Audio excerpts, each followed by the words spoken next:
할렐루야. 치료말씀TV 채널에 입장하여 주신 여러분, 예수님 이름으로 축복하며 인사드립니다. 저는 서울 방배동에 있는 충만한 교회에서 26년이 넘도록 예수님 이름과 성령의 역사로 일반 병원에서 고치지 못하는 귀신 축사, 우울증 치유, 공황장애 치유, 조현병 치유, 불면증 치유, 각종 암을 포함한 육체 불치 질병 치유, 뼈관절 디스크, 척추협착증 치유, 악성 근육통 치유, 개인 가정의 산내 문제 치유, 물질 문제 치유, 부부 문제 치유, 기평기도 뇌척추 등을 전문으로 치유묵게 하는 강영세 목사입니다.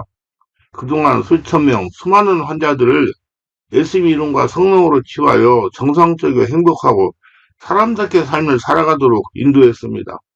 그리고 목회자를 치유하여 성령의 은사와 능력을 받아 치유 사역자로 치유 목회하도록 훈련했습니다. 지금도 매주 월, 화, 금, 토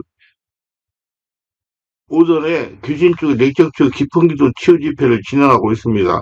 주일날도 오시면 예배드리고 40분 이상씩 안수를 해드리고 있습니다.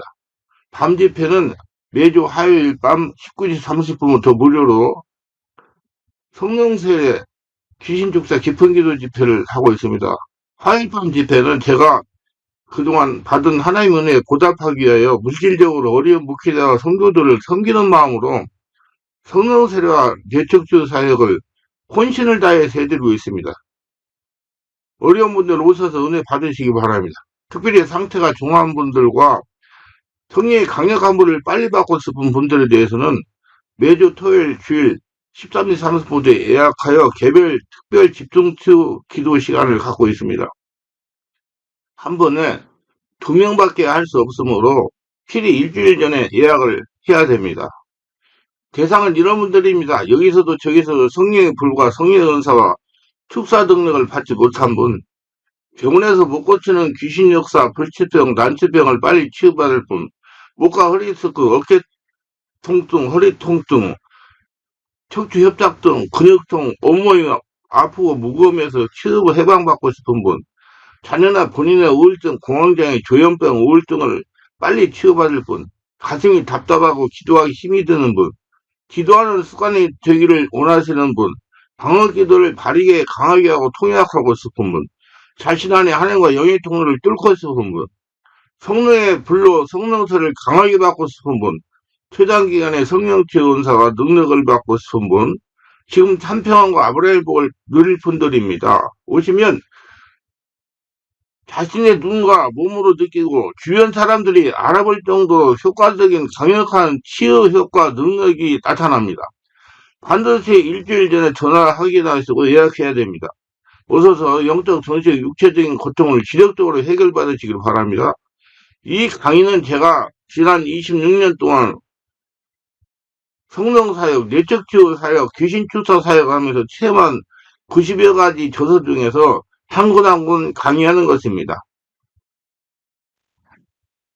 요한복음 2장 13, 22절에서 유대인이 6월절에 가까운 때로 예수께서 예루살렘 올라갔었더니 성전 안에서 소와 양과 피를 파는 사람과 돈 바꾸는 사람들이 앉아있는 걸 보시고 눈꾼으로 채찍을 만드사 양이나 소를 다 성전에 내쫓으시고 돈 바꾸는 사람 돈을 쏟으시며 상을 엎으시고 비둘기 파는 사람들에게 이르시되 이것을 여기서 가져가라. 내 아버지 집은 장사하는 집을 만들지 말라 하시니 제자들이 성경 말씀에 주여진을 3만원 열심히 날 삼키는 것을 기억하더라. 이에 유대인들이 대답하여 예수께 말하기를 내가 이런 일을 행하니 무슨 표적을 우리에게 보이겠냐. 예수께서 대답하여 이르시되 너희가 이 성전을 헐라 내가 사흘 동안 일으키라. 유대인들이 이르되 이 성전은 46년 동안 지었거늘 내가 3일 동안 일으키겠냐 하더라. 그러나 예수는 성전된 자기 육체를 가리켜 말씀하신 것이다. 죽은 자 가운데 살아나신 후에 제자들이 이 말씀하신 것을 기억하고 성경과 예수께서 하신 말씀을 믿었더라. 그럼 마음을 정화하고 강화하는 일은 인간의 노력이나 열심으로 되지 않습니다. 마음에 대한 이론을 많이 안다고 마음을 정비하고 정화하지 못합니다. 마음속의 세계에 대한 외국의 유명한 목사분의 책을 읽었다고 마음이 정비되고 정화를 못합니다. 우리가 발휘할 것은 자신이 하나님의 살아계신 성전이라는 성전의식을 가져야 된다는 겁니다. 자신이 성전의식을 가지고 있지 않거나 이해되지 않으면 절대로 마음이 정죄되고 정화되지 못합니다. 마음이 정죄되고 정화되는 것은 진리의 말씀과 성령으로 되는 것이기 때문에 사람의 능력이나 지식으로 되지 않습니다. 반드시 성령의 역사가 일어나야 됩니다. 성령 역사 일어나면 성령 세례 받아야 돼요. 성령 세례 받으려고 그러면 성령 세례 받고 목회하는 목회자한테 가야 돼요. 성령 역사가 일어나려면 자신이 주인의 성전이라는 성전의식을 믿어야 합니다. 그래야 하나님의 성령께서 자신 안에서 역사하셔 자신 안에 마음이 형성된 세상과 나담으로 인한 것들과 세상을 살아오면서 받은 상처와 스트레스 다 배우고 터득한 것이 다 성령 역사로 정비되고 중화되어 마음 지식까지 새로워져서 마음이 가고 편안하게 되는 것입니다. 영적 세계에 대해서 앞에서 설명한 대로 깨달았을 겁니다. 자신 안에 마음 안에 형성된 세상 것, 아담이 인한 것들과 세상이 살아 받은 상처와 스트레스와 다 배우고 터득한 것 뒤 역사는 사천의 악령들이 자동화하고 있을 수가 있는 것입니다. 마음의 상처에 대해 숨어서 있는 4차원의 초인적인 악령들을 반드시 5차원의 초단적인 성령 역사가 일어나야 밀려가는 것입니다. 자연스럽게 알게 되는 것이 자신의 마음이 정비되고 정하는 것은 진리의 말씀과 성령 역사로 되는 것이라는 말입니다. 오늘 본문에 나오는 예수께서 성전이라고 하신 것은 자기 몸 육체를 두고 하신 말씀이었습니다. 이 예수님은 성전이라는 것을 성령으로 깨달아주고 믿어주고 자기 성전으로 살아가야 마음이 정비되고 정화되기 시작하는 겁니다. 근데 진리의 말씀과 성령으로 많이 마음이 정비되고 정화되는 걸 믿고 행할 수가 있는 것입니다. 마음을 정비하고 정화되면 먼저 해야 될 것이 있어요. 예수님 주인으로 영접해야 됩니다. 예수님 주인으로 영접했다면 예배당에다가 예배를 드리면서 뜨겁게 기도해야 됩니다. 기도하다가 성령으로 세례를 체험해야 됩니다. 성령 세례에 대해서는 잘 설명이 될 것입니다. 성령 세례를 받은 다음에 성령으로 불세례받고 성령 충만받아 성령께서 자신의 전인격을 장악하시면서 마음에 형성된 아담의 죄악과 상처와 스트레스, 피유에 따라서 혈통에 역사된 영역의 문제들과 다 배우 터득한 걸 정화하고 강화시키고 정화시키는 것으로 떠나보내는 거예요. 자기 해야 할 일은 자리에서 성령님이 역사할 때로 마음을 내고 기도하는 일입니다. 또한 자신의 마음에 문제가 있을 수 있다고 인정해야 됩니다. 그래야 마음이 열리죠. 우리는 복음과 율법과 삼위일중을 구별할 줄 알아야 됩니다. 이는 예수 믿고 성령의 인도를 받으며 마음을 정비하고 정화하여 성령 인도를 받으며 평안하고 행복하고 살아가는 성도들의 기본이 율법과 복음과 삼위일중을 구분하는 거예요. 오늘 본문 말씀에 나오는 복음은 예수님의 성전 정화 사건입니다. 성전을 교회 예배당으로 건물로 지어진 교회로 생각하면 말씀의 비밀을 깨달을 수가 없습니다. 성전은 분명히 예수님의 몸입니다. 지금 예수님 믿고 성령으로 거듭난 우리들이 전형적 영적 정신 육체가 바로 성전입니다. 분명히 하나님은 너희는 너희가 하나님의 성전인 것과 하나님의 성령이 너희 안에 계시는 걸 알지 못하느냐. 그래서 3장 16절에 말씀하기 때문입니다. 예수님은 소와 양과 비둘기 파는 상인들과 돈 바꿔주는 환전상들을 성전에서 쫓아내십니다. 우리의 마음을 진리 말씀과 성령으로 정비하고 정화하신다고 깨닫고 믿으면 족합니다. 그래서 여러분 성령이 여러분 와서 여러분 마음을 정비하는 거예요. 돈 바꿔주는 사람들을 다 돈을 쏟아버리시고 상을 지어보시고 또꾸로 채찍을 휘두르시며 녹이 어린 목소리로 성인들에게 일갈하신다. 이것을 거둬치워라. 내 아버지의 집을 장사하는 집으로 만들지 말아라. 요한복음 2장 16절. 아버지의 집은 성전된 예수님 몸, 즉 성령으로 겁난 우리의 몸을 말하는 겁니다. 우리 대단한 겁니다. 이런 본물의 여러분이 이 간격을 보고 있던 유대 사람들이 예수께 묻습니다. 당신이 이런 일을 하다니 무슨 표징을 보여주겠어? 표징은 눈에 보이는 기적을 뜻합니다. 아무리 말도 유대인들은 기적을 구합니다. 종교인들은 전형적인 욕망입니다. 예수를 사흘 만에 다시 세우겠다 했으니 성전을 허물라고 말씀하신다. 아, 그럴 수가 있다면 그것은 놀라운 기적이 또 있을까요? 유대 사람들은 기가 막히게 하면서 기대감을 품고 반문합니다. 46년 걸려 지은 성전을 사흘 만에 다시 세우겠다고 독자들도 같은 물음을 제기하라고 짐작했는지 복음서 저자는 재빨리 이런 설명을 덧붙입니다. 예수께서 성전으로 하신 것은 예수님 자신의 몸을 두고 하신 말씀이었습니다. 지금은 성령 충만을 우리의 몸을 가리킵니다. 우리가 성전입니다. 이게 우리가 건물이에요. 여러분들이 이거를 깨달아주고 믿어줘야 마음을 정비하고 정화할 수가 있습니다. 예수님은 성전과 자신을 동일시하였습니다. 그래서 성전을 허무는 것을 자신을 죽는 것을 상징하며 성전을 다시 세우는 것을 자신이 부활하는 것을 상징합니다. 오늘 말씀을 잘 들으셔야 돼요. 오늘 복음의 핵심인 성전 정화의 바탕에는 이런 예수님의 성전 의식이 깔려 있습니다. 성전은 하나님이 현존하시는 곳입니다. 하나님은 우리 영적 정신 육체 안에 주인으로 계십니다. 하나님은 건물에 안 계세요. 우리 안에 계세요. 세례반도 정하라지 성전인 예수 안에는 하나님이 현존하십니다. 나는 성령의 비둘같이 하늘에서 내려와서 그분이 몸을 보았습니다. 요한복음 1장 3절. 그런데 유대인은 46년이 걸려 지었다고 자랑하는 예루살렘 성전은 하나님의 현존의 장소가 아니라 여과되지 않은 인간의 욕망이 난무하는 장사의 집이 되었습니다. 장사하는 집. 그 주님의 집을 생각하는 열정이 예수를 삼켰고 예수님은 성전 정화 채찍을 휘두르지 않을 수가 없었고 그게 자꾸 보이는 성전만 중요시하고 진짜 성전은 예수님을 천국시했다는 얘기예요. 여러분 다 마찬가지일 거야 지금. 분명히 사도행전 7장 40절 50절에 보면 지극히 높으신 이 손으로 지은 전에 계시지 아니하시나요. 선지자가 말한 바 주께서 이르시되 하늘은 나의 보좌여 땅은 나의 발성상이 너희가 나를 위하여 무슨 집을 지켰으며 나의 안식일 처소가 어디냐. 이 모든 것이 다 내 손으로 지은 것이 아니냐 한 것 같으리라고 말씀하고 계십니다. 다시 한번 강조합니다. 예수님과 성령을 거듭난 우리들이 하나님의 성전입니다. 마음을 정비하고 정화하는 것은 우리 몸된 성전을 정화하고 정비하고 강화하는 것입니다. 할례라가 성전이 되게 돼 하나님이 주인 되게 하는 거예요. 예수님은 성전이라는 단어의 의미를 변형시키셨습니다. 유대들에게 성전은 40년에 걸려 지은 건물로 아는 반면에 예수님에게는 성전은 자기 몸입니다.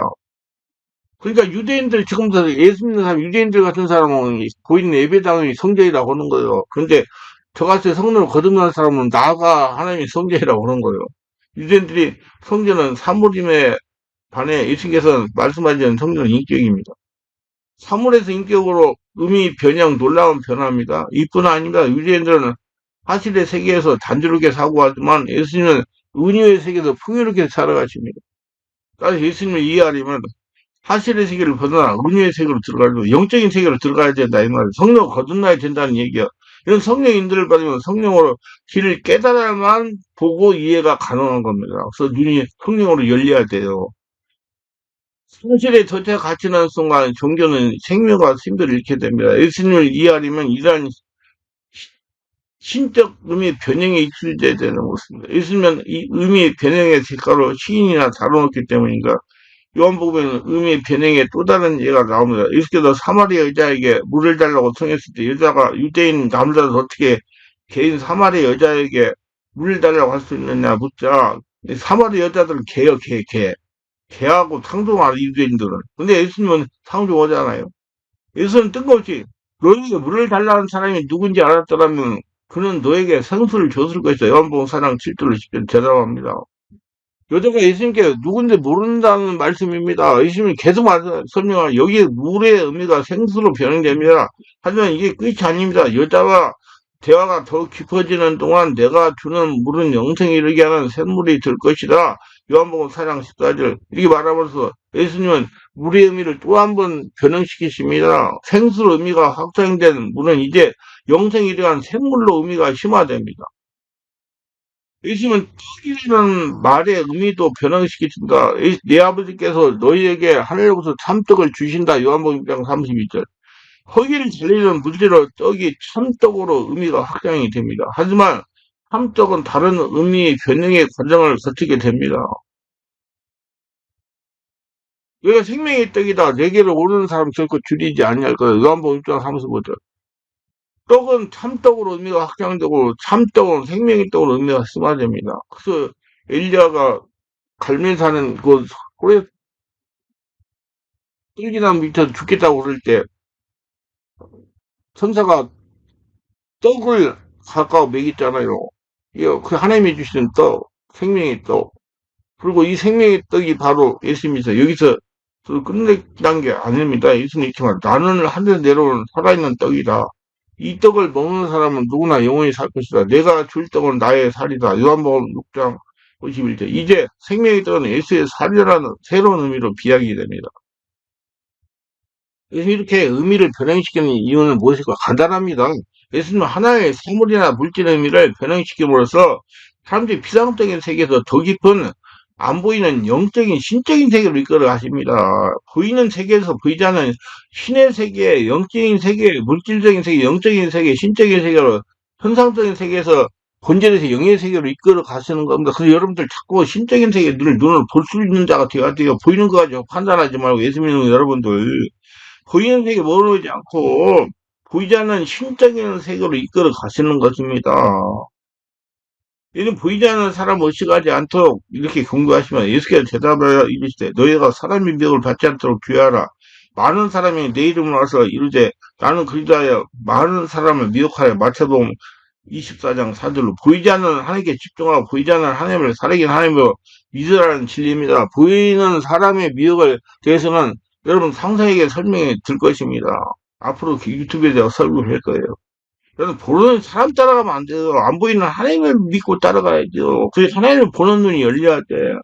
내가 하나님을 배우니 내 삶이 풀렸다. 있습니까?